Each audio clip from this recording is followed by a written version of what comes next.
Olá, eu sou o professor Luiz Rezende, começando mais uma aula de atualidades. Na verdade, eu tenho trabalhado aqueles tópicos que nós chamamos das 5 palavrinhas-chave, né?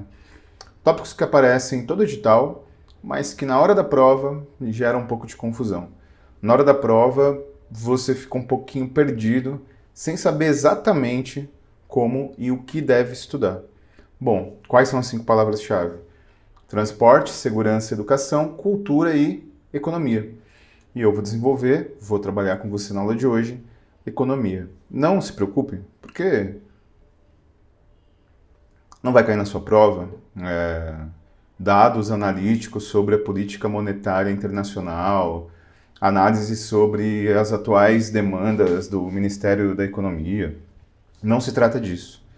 Se trata de conceitos básicos dentro de atualidades, se trata de conceitos básicos de economia, termos gerais. E dentro desses termos gerais, que caem muito em prova, existem os organismos internacionais. Bom, em primeiro lugar, vamos entender porque, afinal de contas, houve a necessidade da criação destes tais organismos internacionais. Nas últimas décadas, em particular dos anos 90, metade dos anos 90 e entrada dos anos 2000, por conta da internet, a economia e os mercados se tornaram cada vez mais globais, né?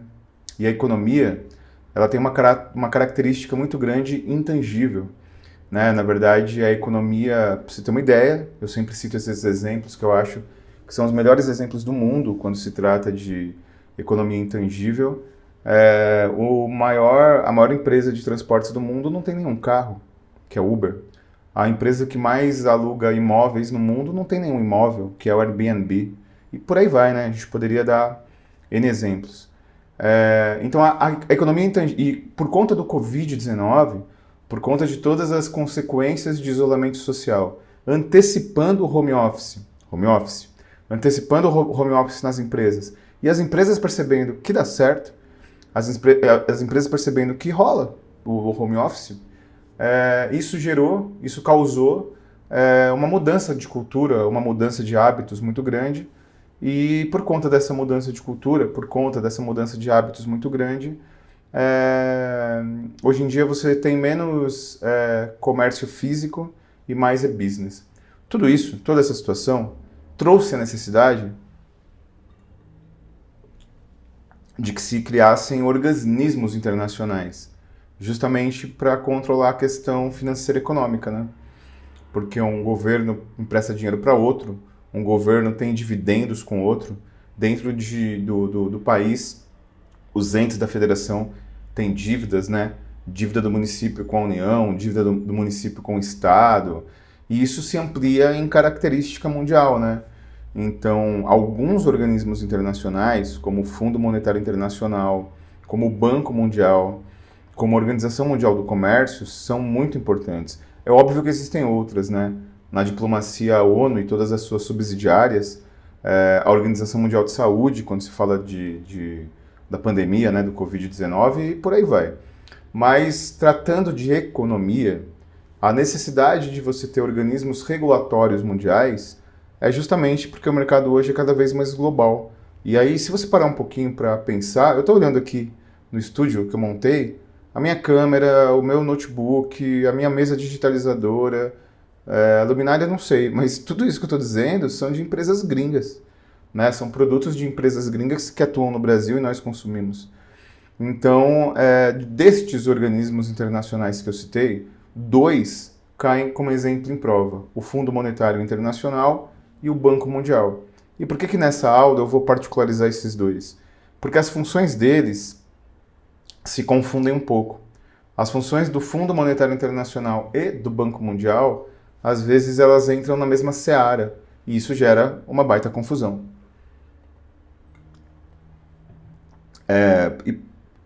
Na verdade, existe o Fórum de Davos, que acontece sempre no início do ano, na cidade suíça de Davos.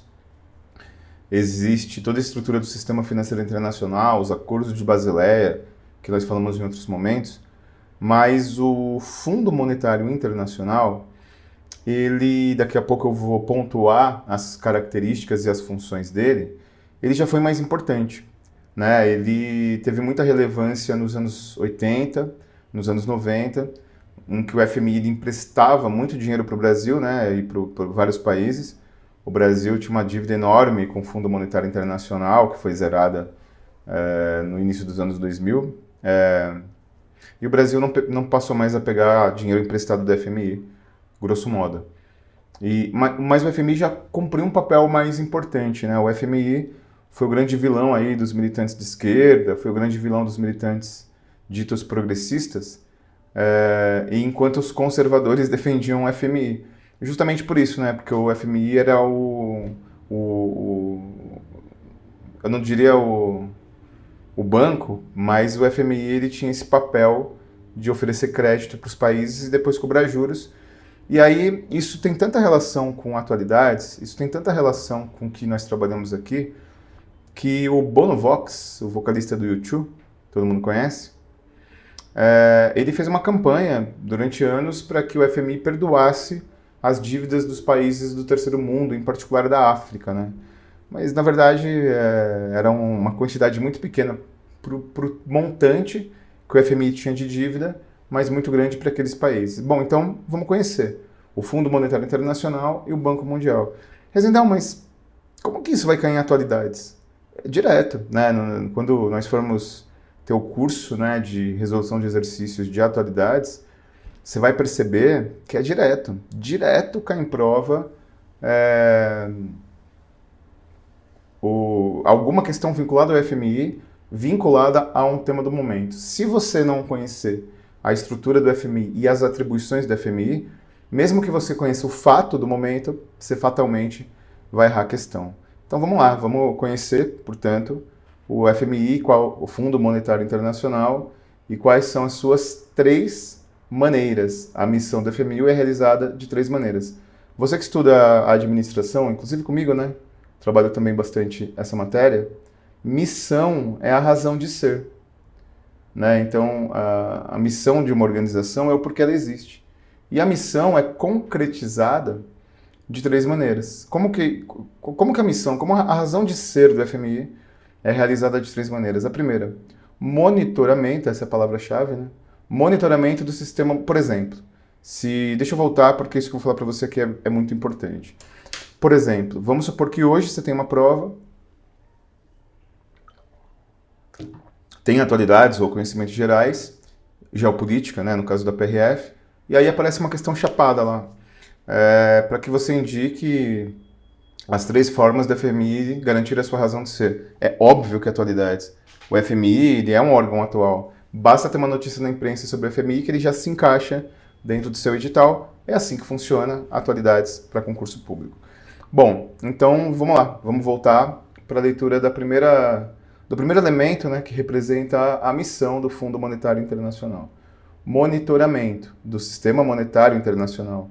O FMI monitora o Sistema Monetário Internacional e as políticas econômicas e financeiras dos seus 108... Na verdade, são os países membros da ONU, né, que geralmente são também membros do Fundo Monetário Internacional, incluindo o Brasil. Neste processo, que ocorre tanto em nível global quanto em nível individual de cada país, o FMI destaca os possíveis riscos para a estabilidade e aconselha sobre política econômica. Então, lembre que a primeira forma de concretizar a sua razão de ser do FMI é monitorar a política econômica, tanto do global quanto dos seus países membros. Então, na verdade, o FMI faz um papel meio de aconselhador. Eu não estou entrando aqui na análise política do FMI, não é essa a intenção. Eu tenho a minha opinião particular sobre o Fundo Monetário Internacional, mas isso não vem ao caso. Porque nunca numa prova, nem numa discursiva, você vai ter que desenvolver a tua visão individual do ponto de vista ideológico sobre o FMI. Então, esse monitoramento, ele é olhar para os acordos internacionais, olhar do ponto de vista financeiro e não comercial. Cuidado com isso. Né? Eu já vi numa prova da Fundação Carlos Chagas uma questãozinha dizendo que o Fundo Monetário Internacional tem como uma das suas funções intermediar acordos comerciais. Isso não. Para isso existe um outro organismo internacional também vinculado à Organização das Nações Unidas, que é a Organização Mundial do Comércio, que inclusive hoje em dia tem um papel muito mais relevante do que o FMI. O FMI, ele tem um papel muito importante historicamente quando não existiam acordos multilaterais entre os países como existe hoje. E hoje, inclusive com as áreas de livre comércio, com os blocos econômicos, Mercosul, União Europeia, olhando mais para trás, NAFTA, ALCA, o FMI começa a perder sua importância, porque os países eles têm cada uma a sua política financeira, a sua política monetária, né? E os acordos comerciais são de responsabilidade da Organização Mundial do Comércio. Perfeito? Então é isso, monitoramento. Eu vou te dar um exemplo. Você sabe que faz parte de...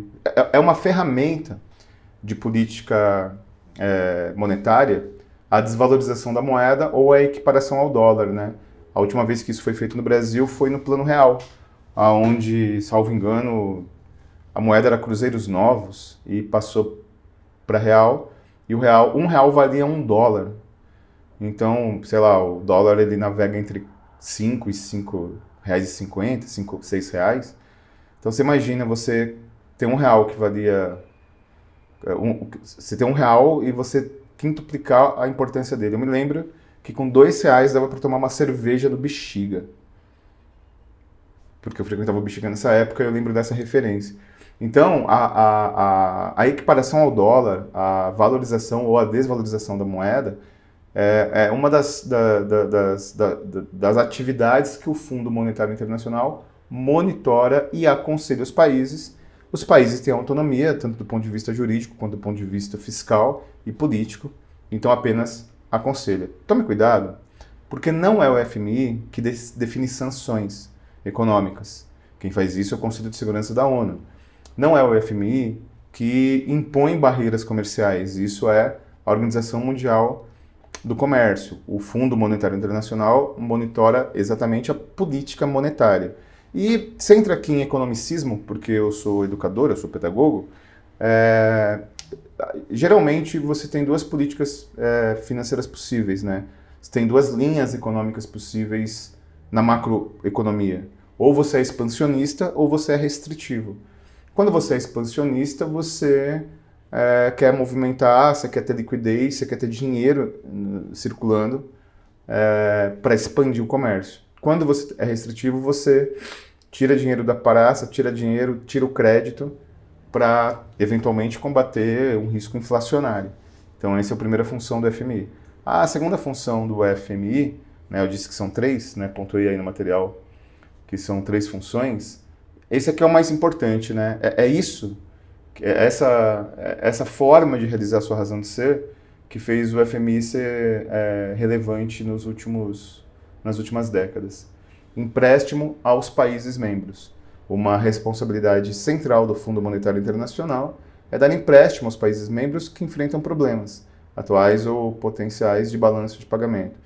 Esta assistência financeira permite aos países reconstruir suas reservas internacionais, estabilizar sua moeda, continuar pagando as importações, um forte crescimento econômico, ao mesmo tempo que implementam políticas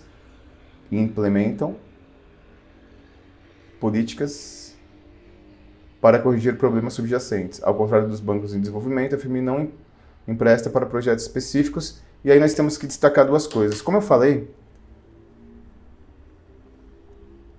o FMI se torna relevante nos anos 80, até meados dos anos 90, quando ele começa a emprestar dinheiro para os seus países membros. Mas tem duas coisas aqui muito importantes. O BNDES, por exemplo. O BNDES, ele empresta dinheiro sempre com uma contrapartida, né? O BNDES sempre, ele quando dá o dinheiro, a contrapartida dele é um projeto de rural, agrícola, qualquer espécie de projeto que o FMI entenda que é relevante, né? Perdão, que o BNDES entenda que é relevante. Então o BNDES, quando ele entende que algum projeto tem relevância real, crédito rural, crédito de máquinas agrícolas, Ele empresta vinculado àquilo, você não pode fazer outra coisa. O FMI não, o FMI empresta para as nações, países membros, sem vincular a um projeto ou outro. Mas tem uma coisa importante aqui. Você percebeu? Deixa eu voltar para te mostrar. Essa parte aqui, ó, ali embaixo de azul, ao mesmo tempo que implementam políticas para corrigir problemas subjacentes. Ou seja, o Fundo Monetário Internacional, ele condiciona o empréstimo a que o governo né, do país que tá recebendo o empréstimo implemente políticas fiscais e monetárias. Então, na verdade, vamos analisar o que eu estou querendo dizer. O Fundo Monetário Internacional não é um organismo internacional da esquerda. Não é um organismo internacional progressista. Ah, mas dinheiro é dinheiro. Dinheiro é dinheiro. Mas o FMI, dificilmente, nesse momento histórico, emprestaria dinheiro para a Venezuela. O FMI, dificilmente, nesse momento histórico, emprestaria dinheiro para Cuba, para a Rússia, para a China. Porque esses países são países que têm um governo que se auto-intitula de esquerda. Por conta disso, então a China, a Rússia não estão no FMI nem na Organização Mundial do Comércio? Claro que estão. Inclusive, abra-se um parênteses aqui, né? Um dos grandes incentivadores a China a entrar na Organização Mundial do Comércio foi os Estados Unidos, porque queriam negociar com o amplo mercado chinês de 1 bilhão de seres humanos. Só não sabiam o monstro econômico que era a China, que vai engolir a economia global e provavelmente até 2025 se torna a maior economia do mundo. Então é isso, né? Monitoramento, que é o tópico passado, empréstimo, 2 elementos importantes sobre empréstimo. Só empresta 3 elementos.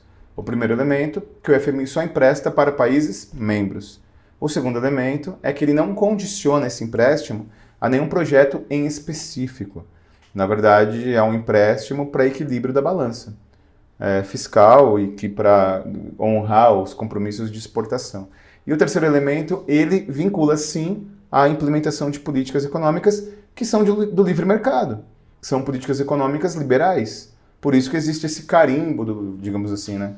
Por isso que existe esse carimbo do FMI de ser taxado, muitas vezes historicamente, como um organismo do capital, do capitalismo e assim por diante. E o terceiro elemento, né, a terceira responsabilidade do FMI é a capacitação. Programa de capacitação do FMI, assistência técnica e treinamento, auxilia os países membros a desenhar e implementar políticas econômicas que promovam estabilidade e crescimento, fortalecendo sua capacidade de habilidades institucionais.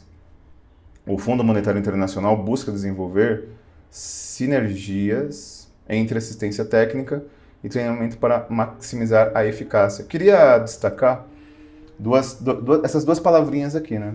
Então, monitoramento, empréstimo e capacitação. Então, o FMI dá treinamento, o FMI faz workshop, o FMI cria consultoria interna, o FMI permite que um país faça benchmarking com o outro, e por aí vai. Mas o fato é que a palavra sinergia e a palavra eficácia, elas precisam ser desenvolvidas para a gente entender qual é essa função de capacitação. Em primeiro lugar, sinergia.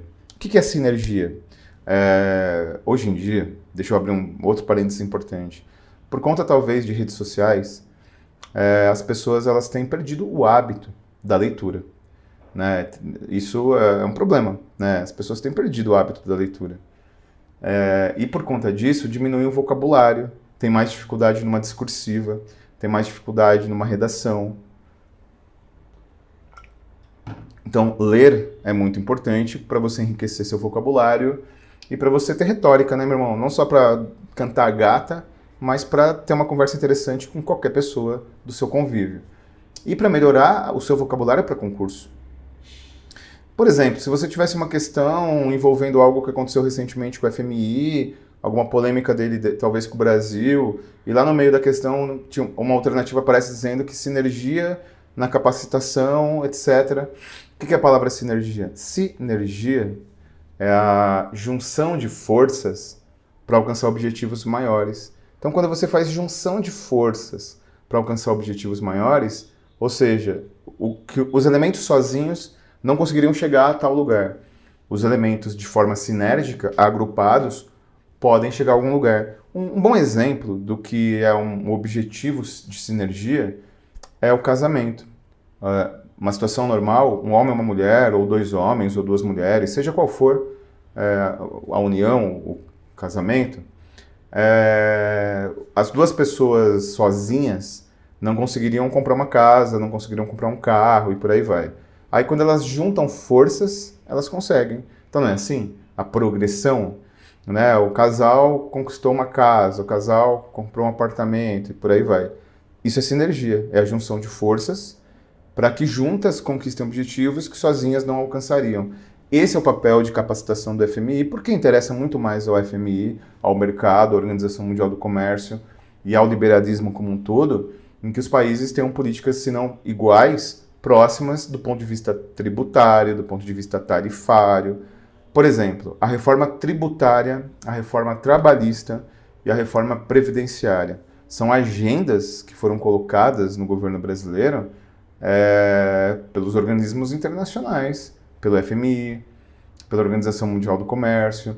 Então, a exigência de você flexibilizar o direito trabalhista, a exigência de você alterar as regras previdenciárias, a exigência de você mudar a sua política tributária é uma exigência que as empresas gringas, em geral, fazem para que possam atuar no mercado brasileiro. Então, esse tipo de sinergia é isso, né? É juntar forças, no caso dos países, para alcançar objetivos maiores nesse sentido, objetivos ditados pelo Fundo Monetário Internacional. E eficácia. A eficácia é fazer o que eu deveria fazer. Então, quando eu faço o que eu deveria fazer, não importa se com qualidade ou não nesse momento, eu sou eficaz. Então, a tradução desse elemento é isso, né? Vamos traduzir em cima dos termos sinônimos que eu te apresentei. Programa de capacitação do FMI, assistência técnica e treinamento, auxilia os países membros a desenhar e implementar políticas econômicas que promovam a estabilidade e o crescimento, fortalecendo suas capacidades e habilidades institucionais. O FMI busca desenvolver sinergia, ou seja, que os países olhem e caminhem para o mesmo lado, e assistência técnica e treinamento para fazer o que devem fazer. Basicamente é isso. Perfeito? Olha só, eu comentei com você que um outro organismo internacional é o Banco Mundial. O Banco Mundial ele teve uma certa relevância em atualidades por conta do ex-ministro da Educação, do Weintraub, que foi, você lembra da história?